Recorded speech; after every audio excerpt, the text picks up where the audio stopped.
In the autumn of 1879, in the hill country south of Wichita Falls, Texas, there was a parcel of land that no one in Cotter County had broken with a plow in 18 years.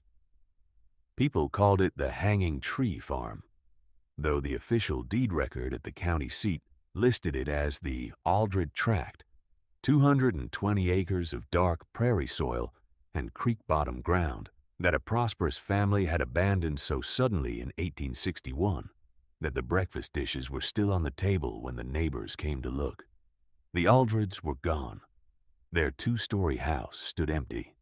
Their fence posts leaned, and on the high western edge of the property, above the dry wash, there grew a broad post oak with a single long horizontal limb that every local child knew by name because their parents had warned them away from it, and their grandparents had warned their parents, and the reason was never stated plainly, but always felt. No one went near that land. No one bid on it when it came to tax auction in 1871, or again in 1876. The soil was as rich as any in the county, but the richness made no difference. Superstition operates on its own mathematics, and in Cotter County in 1879, the arithmetic of the Hanging Tree Farm had produced one invariable result. No one touched it, no one worked it, and no one intended to. And then Nora Crane came to town with a soil auger, a borrowed mule, and $43 in her coat pocket. She was 26 years old, and she had come down from Gainesville alone, arriving on the stage with a canvas trunk and a leather satchel that clinked softly when she set it on the depot floor. She was not large. Her hands were large. The county clerk, a man named Gobble, watched her cross the street and thought she had the walk of someone who already knew where she was going, which unsettled him because she had never been to Cotter County in her life. She had her reasons for being there, and most of them were practical. Her father, Emmett Crane, had been a soil man, trained by his own father as a field surveyor and draftsman, but possessed of an older and rarer knowledge, the reading of earth. He could core a column of soil with his auger, lay the segments on a canvas strip, and tell you the drainage, the mineral content, the depth of the clay pan, and the probable yield per acre within a range that any county agent would have called impossible. He taught Nora the work from the time she was 8 years old. She remembered standing at his side in a Cook County field when she was 9, watching his hands extract a core and separate the layers with a small wooden wedge, and hearing him say that the soil keeps what happened to it. Every season, every flood, every year of rest, it all stays. He had been a precise man, not a cold one, and what he taught was precise work, but the love underneath it was for the ground itself, for the deep record it maintained without being asked. He died of a fever in the spring of 1878 and left her his tools and his notebooks and his $60 debt to the Gainesville hardware merchant, and nothing else. She had spent the year after his death working that debt down to $17, taking survey commissions where she could find them and selling 2 of her father's reference volumes. It was careful, quiet, unglamorous work, the kind that leaves no mark except on a ledger, and she did it without complaint because complaint would not have changed the arithmetic. Then she had read the Cotter County tax notice, printed in the Wichita Falls Courier, and seen the Aldred tract listed for public auction at a minimum bid of $30 for back taxes owed. She had taken out her father's notebooks and looked up what he had written about creek-bottom soil in the hill country of North Texas. 3 careful pages in his cramped hand, and when she finished reading, she held the page for a moment in the lamplight and made a decision that she did not second-guess. The auction drew 11 men. They stood in the courthouse yard in the early morning chill, hats pulled against the wind, and they looked at Nora when she registered her name with the clerk. One of them, a cattle grazier named Pollard, who owned the 2 parcels adjacent to the Aldred tract, recognized immediately what the auction was for. and he told the man next to him in a voice that carried. "She doesn't know," he said. "Somebody ought to tell her." The auctioneer cleared his throat and began, and Nora listened with her hands folded in front of her and her eyes steady. When the auctioneer described the tract, he left out the name everyone used for it, and when he asked for an opening bid, the 11 men were quiet in a way that had texture to it, a particular quality of held breath that was not indifference, but something closer to the border between superstition and respect. Nora bid $31. No one bid against her. The grazier Pollard caught her at the courthouse steps afterward, his hat in his hand, and he was not unkind. He told her what she had bought. He told her the family name and the year they left, and the limb on the post oak that had given the place its reputation. He did not elaborate on the reputation's source, because no one in Cotter County could elaborate on it precisely, only that the Aldrids had packed and gone in one night in 1861, and that a man from the adjoining county had tried to work the land in 1864 and abandoned it inside of 2 weeks, claiming the soil would not open, which every soil man knew was impossible, and that since then no one had tried. Nora thanked him for the information and asked if he knew who held the outstanding water rights on the creek bottom portion. He stared at her. "You're still going out there," he said. "I bought it this morning," she said. "The mule's at the livery." If there is something worth understanding about what drove Nora Crane onto that property with her auger and her father's notebooks and her borrowed mule, it is simply this. She was not a woman who confused fear with information. Her father had taught her the difference from the time she was a girl. Fear tells you something is dangerous, he had told her, but it does not tell you what. An auger tells you what. He had been a precise man, not a cold one, and the distinction he drew between the two kinds of knowing had settled into her bones the same way his other teachings had, as part of the structure by which she understood the world. The Hanging Tree Farm was 12 miles out of town on a dirt road that became a 2-track and then became a suggestion. The house stood back from the road behind a screen of cedar, its shutters warped and one window blind with a board nailed across it. The fencing was iron wire on limestone posts, some still standing, some down, the wire furring with rust in the grass. The post oak was visible from the road on the western edge, exactly as Pollard had described, its limb long and straight over the dry wash, and Nora looked at it once and then looked at the soil under her feet. She unpacked her auger on the first morning and began at the southern boundary, taking cores every 30 yards in a grid she marked with stakes she cut from cedar. The mule she had named Pitt, after no one in particular, and Pitt was a gray animal of enormous patience and very little sentiment who stood exactly where she left him and ate the dry grass at his feet while she worked. She had paid $3 for his use by the month, and he was worth more than $3 a month. But the man she had rented him from had not known that. The grid took her 4 days. She worked in methodical rows, driving the auger down to refusal at each point, pulling the core, laying the segments on the canvas strip she carried rolled under one arm, reading the colors and textures and smells before recording what she found in a field notebook that she kept in her coat pocket. Prairie loam, brown-black at the surface, richening with depth, clay pan resistance at 22 to 28 inches on the upper fields, closer to 32 in the low swales. The smell of the cores was the smell her father had described as the smell of honest ground, iron and old grass, and something beneath that, something that the dictionary had no word for, which her father had simply called readiness. She ate her dinners in the barn and slept on a canvas tarp over a bed of dry cedar shavings and watched the stars through a gap in the roof above the hayfork hole. There were sounds in the night, as there are in all old properties, the settling of joists and the movement of small animals in the walls. and Nora listened to them without concern. Sounds have explanations.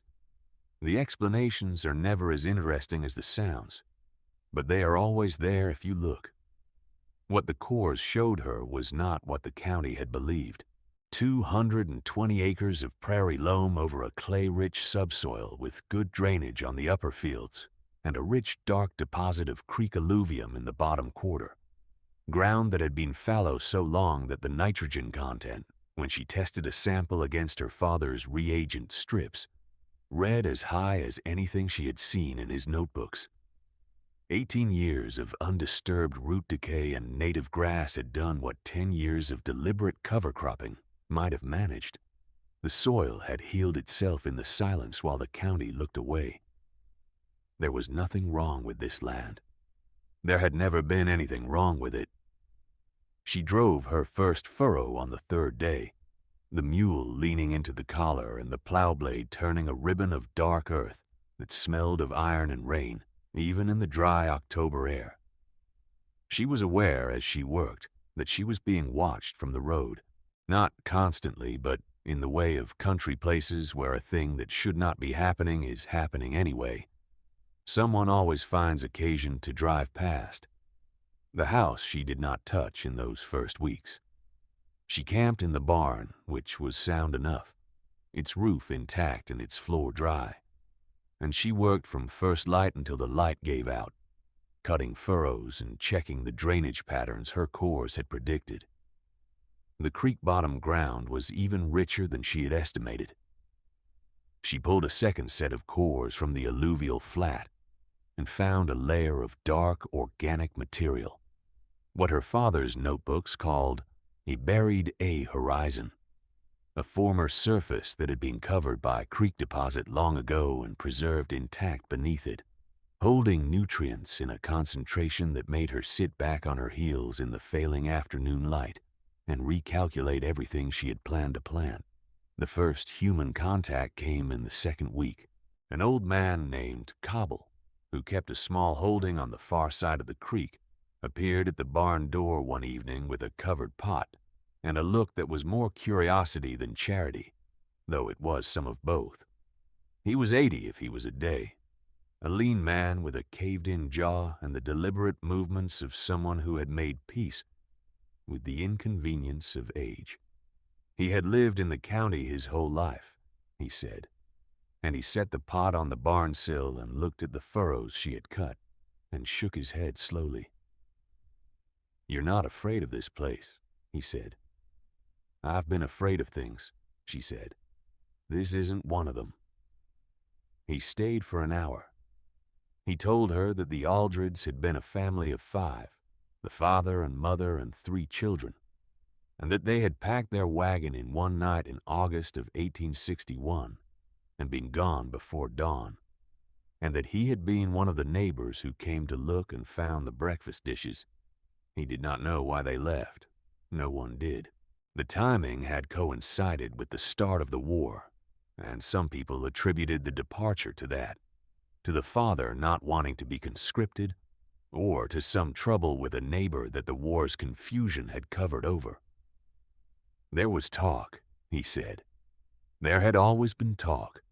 The post oak limb was part of the talk, but he had never known anyone who had seen anything there himself, only people who had heard it from people who said they had. He came back the following week with his granddaughter, a girl of 12 named Dora, who observed everything with round and serious eyes and said nothing at all. Nora put the child to work holding stakes while she ran line measurements, and Dora held them without being told twice, and watched the auger with transparent fascination. "Can you read what it brings up?" Cobble asked. "My father taught me," Nora said. She showed him a core, laying the segments on her canvas strip and naming each layer as her father had taught her to name them, the topsoil and the A horizon and the clay pan below. Cobble leaned over it with his hands on his knees and examined it the way a man examines something he believes but did not expect to see. "Good ground," he said. "Very good ground," she said. What she did not say, because she had not yet traced its full meaning, was that the buried A horizon in the creek bottom had been bothering her since she found it. Not because of what it was, which she understood, but because of a detail in the pattern of it. The way it dipped and rose in a configuration that her father's notebooks associated with a specific thing, a thing that had nothing to do with soil chemistry. She had found that configuration before, in her father's survey records from a property in Cook County. He had noted it in his cramped, precise handwriting as ground disturbed and settled, origin unclear, depth consistent with deliberate excavation, followed by natural infill over a period of decades. She did not mention this to Cobble. She went back out to the creek bottom flat the next morning before dawn, while the mule stood patient in the barn, and the frost lay white on the unbroken grass at the field edges, and she took a new set of cores spaced tighter than her survey grid, 3 yards apart, working by touch in the growing light. The depression she was following was not large, roughly 10 yards across, roughly oval, and the buried horizon dipped into it uniformly from all sides, which meant it had been open at some point and then had closed, and the closure had happened gradually enough that the creek's seasonal flood layers had settled into it in even sheets. She thought about this as she worked. A natural depression would not present that way. A natural depression fills from the sides and the sediment layers slope inward, the way water runs. This one was flat at the bottom, which meant the thing that caused it had its own flat surface, a floor, holding the sediment level as it accumulated. She had seen this once before, in one of her father's survey records, a dry irrigation cistern that had collapsed inward and been covered over by 40 years of fieldwork. The record was in his Cook County notes, which she had read many times. It had been open for a while, a long while. She found the edge of it by feel as much as sight, the plow blade catching slightly on something below the alluvium at a depth of about 14 inches, and she cleared the soil by hand with the small trowel her father had carried for exactly this kind of work, the old iron tool worn at the tip from years of use, its handle wrapped in leather cord that her father had rewrapped 3 times over his life and she had not yet needed to rewrap again. The cord had his thumb groove in it, worn deep from years of the same grip, and she held it in a slightly different place so as not to disturb what he had left. What the trowel found, at 14 inches, was the top edge of a wooden box, a large one. Its planking had compressed under the weight of the soil and the years, but had not fully collapsed, and it was not a coffin, which she confirmed by carefully clearing one corner and then another, finding a squared commercial box with reinforced iron corners, the kind of hardware storage a dry goods merchant or a land office would have used. The corners were the work of a blacksmith, not a cabinet maker. She ran her fingers along one and felt where the bolt heads had oxidized into the wood, bonding them as firmly as if they had been poured in place. She sat back on her heels in the creek bottom flat and looked at what the trowel had uncovered and thought about the Aldrids, who had left one August night in 1861 with everything they could carry. She thought about what a family with something to hide might bury before they ran. If you have ever held something in your hands that has been waiting underground for 18 years to be found, you will understand what Nora felt sitting in that creek bottom field in the October dawn, the frost melting off the grass around her and the mule calling once from the barn on the hill.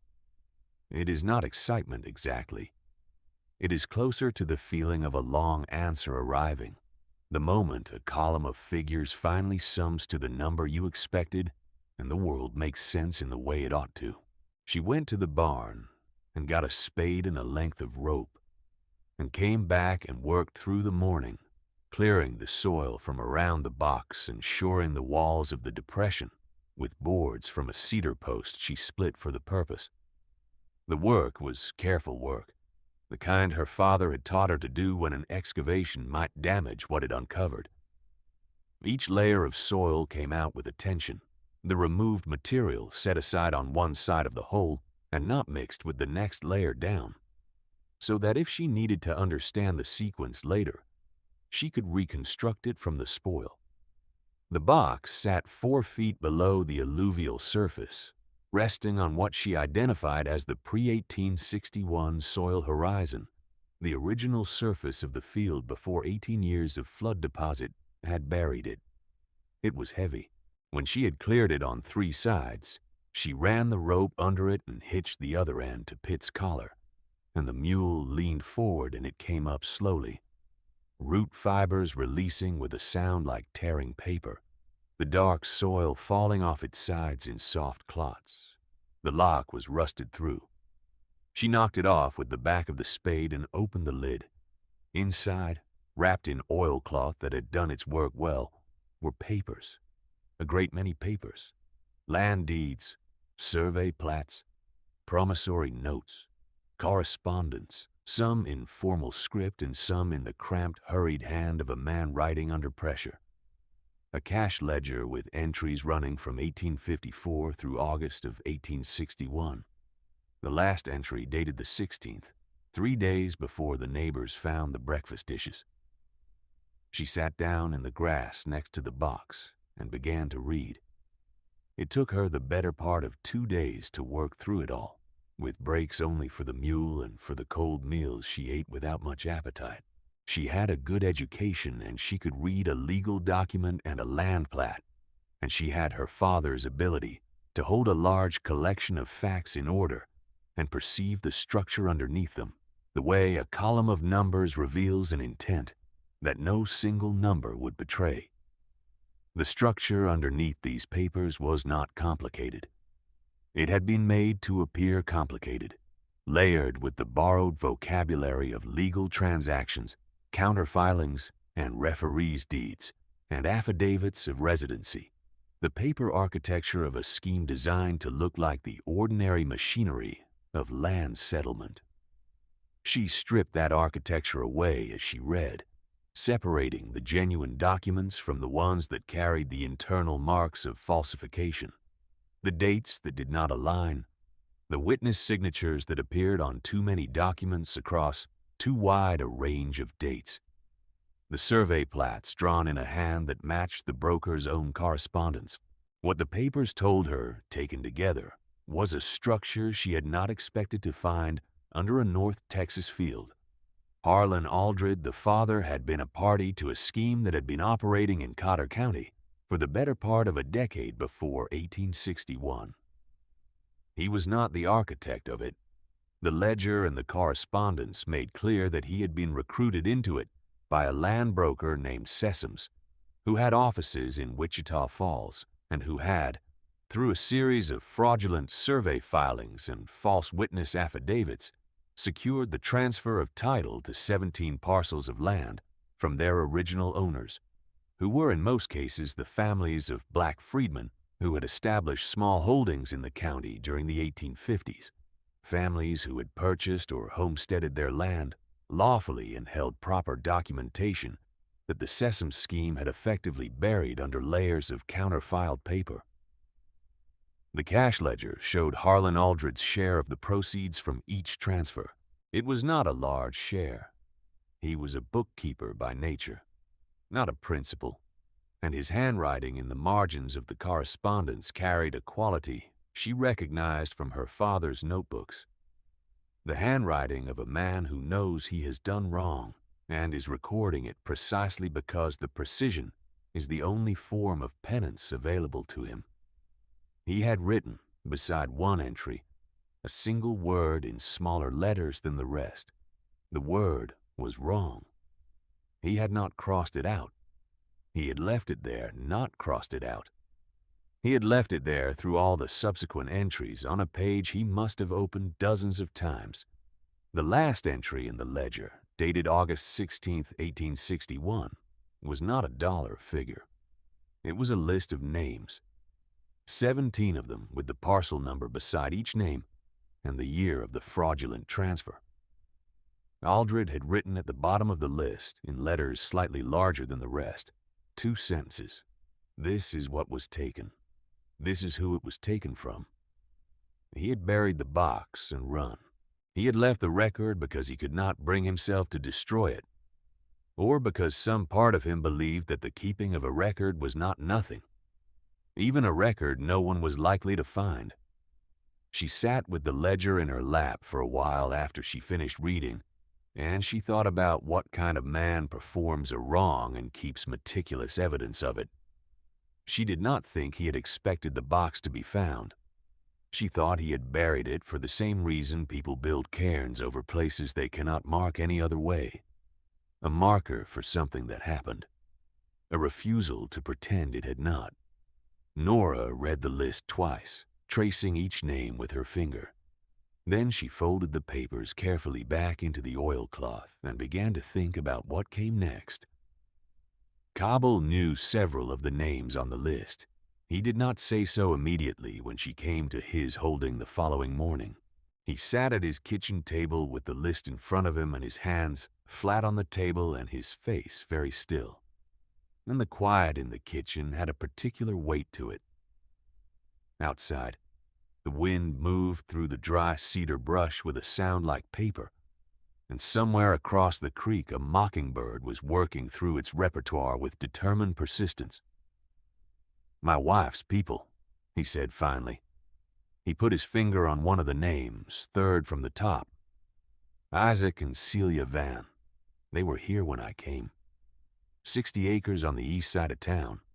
They worked it for 6 years. He was quiet again. Then they were gone. I was told it was a debt settlement. He looked up at Nora. I didn't know to doubt it.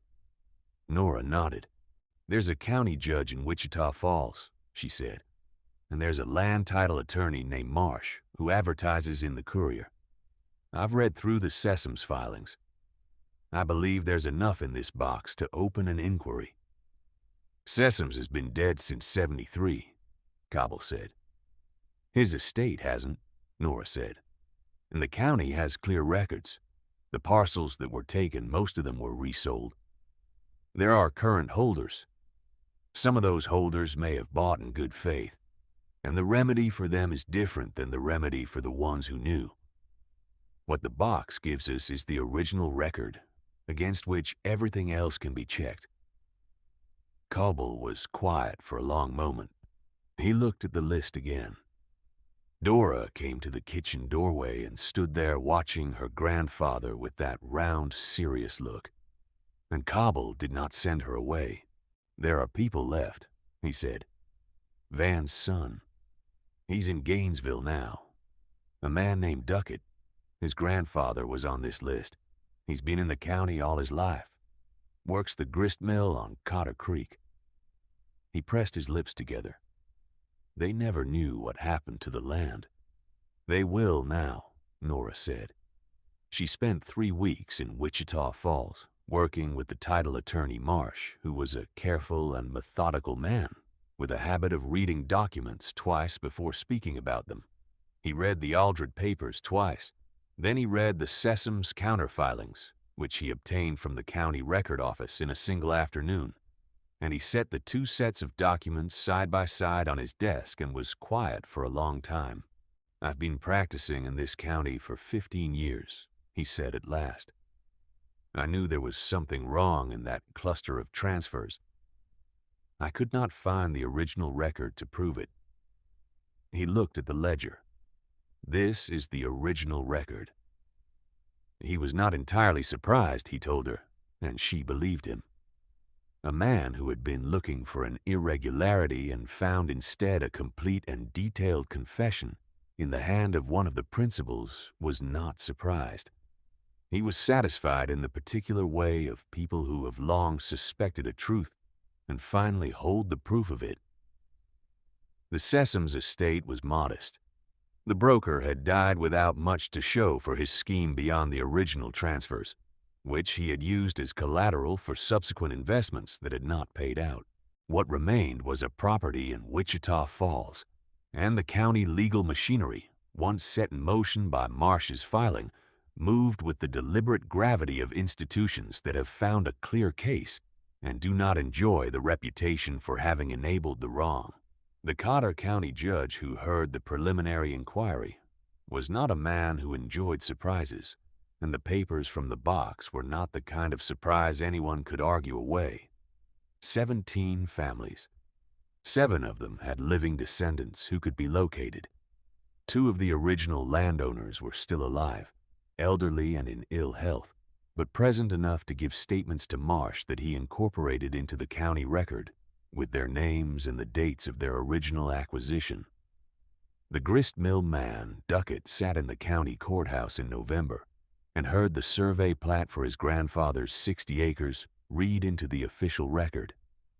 And when it was done, he sat for a moment with his hands on his knees and looked at the floor. He was a large, quiet man with a careful way of speaking. A man who had worked all his life in a county that had taken something from his family and never acknowledged the taking. He said only that it was his, that it had always been his. The words landed in the courtroom with a gravity that no one commented on. Marsh wrote something in his notes. The county judge looked at his papers. Outside the courthouse window, the bare cottonwoods along the street held the gray November sky. Nora did not attend that session. She had given her testimony to Marsh 2 weeks prior, a detailed account of the coring process and the discovery of the box and its contents, which Marsh had entered as documentary evidence with her signed affidavit. Her part of the work was in the record. The rest was the law's business, and she had her own. She broke the south field before the hard frost came. The work was different from the survey coring, deeper and more physical, the plow turning furrows that were 2 feet across and 8 inches deep, the dark loam folding over itself in a continuous ribbon as Pitt leaned into the collar with his solid gray patience. She went 8 hours a day for 11 days to break the south field, and when it was done she stood at the edge of it in the late afternoon and looked at the turned earth running to the fence line and felt the particular satisfaction of a thing done by hand that will take years to fully show what it is. She had drafted a letter to a grain merchant in Wichita Falls based on the soil data in her cores, and had negotiated a crop advance against 60% of the projected yield of the southern acreage for the following year. The creek bottom alluvial flat she intended to use for kitchen garden and a small orchard, 3 apple trees and 2 pear, which Cobble helped her acquire from a nurseryman in the next county who happened to owe Cobble a long-standing favor. She moved into the house in late November, having repaired the window and the worst of the porch boards, and rehung 2 interior doors that had sagged off their frames. It was a sound house, she discovered, better built than its years of abandonment suggested. Harlan Aldred had been a careful man with a hammer as well as a ledger. She did not think about him with warmth exactly, but she thought about him with a recognition that she did not try to resolve into anything simpler than it was. He had done a wrong, and he had recorded it, and he had buried the record in the only ground he trusted, which was his own. She did not know whether to call that courage or cowardice. She thought it was probably both. The post oak stood on the western edge of the property all winter, its limb bare above the dry wash, and she passed it most mornings on her way to check the fence line. And it was a tree, a large one, well rooted. In the spring it would put out its pale green catkins, and in the summer it would cast good shade. She had no immediate use for its shade, but she did not intend to cut it down. Pollard, the neighboring grazier, stopped at the fence line in December. He sat his horse at the edge of her field and looked at the turned earth, at the straight furrows running to the property line, at the smoke from the chimney of the house, and he did not say much. He was a man who had given her fair warning, which he had done honestly, and the warning had been about what people believed rather than about what was true, and the distinction had not been his to make clearly. Good break on those furrows, he said finally. The soil opened clean, she said. He looked at the field for another moment. He was working something out, she thought. Something between what he had expected and what he was seeing, and she did not help him work it out because it was his to do. You'll be here next spring then, he said. And the one after, she said. He nodded once and rode on. Cobble's granddaughter Dora came most Saturdays through the winter, ostensibly to help with the house, but actually, Nora understood, to watch her work. She taught the girl to read a soil core the same way her father had taught her, naming each layer and its meaning, showing her the difference between the dark topsoil and the clay pan and the buried horizon below. Dora had her grandfather's deliberate quality, a patience with small things that Nora recognized as the beginning of craft. She said nothing about what Dora might do with the knowledge, and Dora did not ask. That was a conversation for a different year.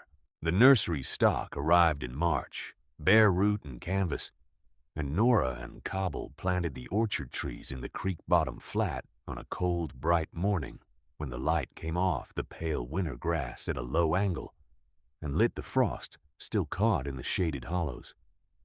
The ground opened easily for her as it had since the first day. She had the auger and she had Pitt, who stood patient in the traces as always, and she had her father's trowel in her coat pocket. She had submitted her final testimony to Marsh in February, and the county proceedings had produced their first result that same month.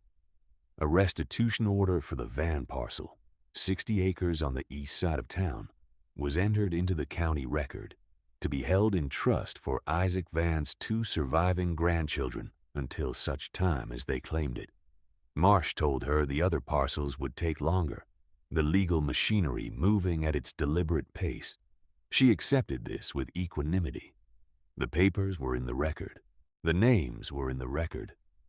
The rest would arrive in its time. She did not know all the ways the thing she had found would work itself out across the years.